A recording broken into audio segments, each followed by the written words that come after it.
চিরুনির উপরে সূরা ফাতিহা 3 বার পরে ফু দিলে কি হয় জানলে আপনি অবাক হয়ে যাবেন। আমরা কিন্তু অনেকেই চিরুনি ব্যবহার করি, বিশেষ করে মা বোনরা যারা আছি তারা আমরা অনেকেই চিরুনি ব্যবহার করি।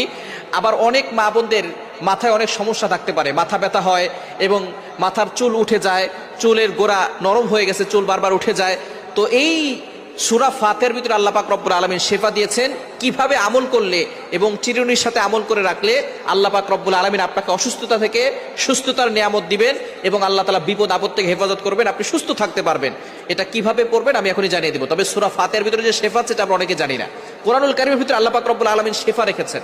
আল্লাহ পাক রব্বুল আলামিন নিজে বলে দিয়েছেন 15 নম্বর পারা 9 নম্বর পৃষ্ঠার 2 নম্বর লাইন, সূরা বনী ইসরাঈলের 82 নম্বর আয়াত আল্লাহ বলছেন, ওয়ানুনাজ্জিলু মিনাল কুরআন মা হুয়া শিফাউ ওয়া রাহমাতুল লিল মুমিনিন। আমি আল্লাহ তাআলা মুমিনদের জন্য এই কোরআনটা রহমত হিসেবে শেফা স্বরূপ নাজিল করে দিয়েছি। সুবহানাল্লাহি বিহামদি। সুতরাং কোরআনের ভিতরে শেফা আছে, আর এই সূরা ফাতিহার ভিতরে শেফা আছে। নবী সাল্লাল্লাহু আলাইহি ওয়াসাল্লাম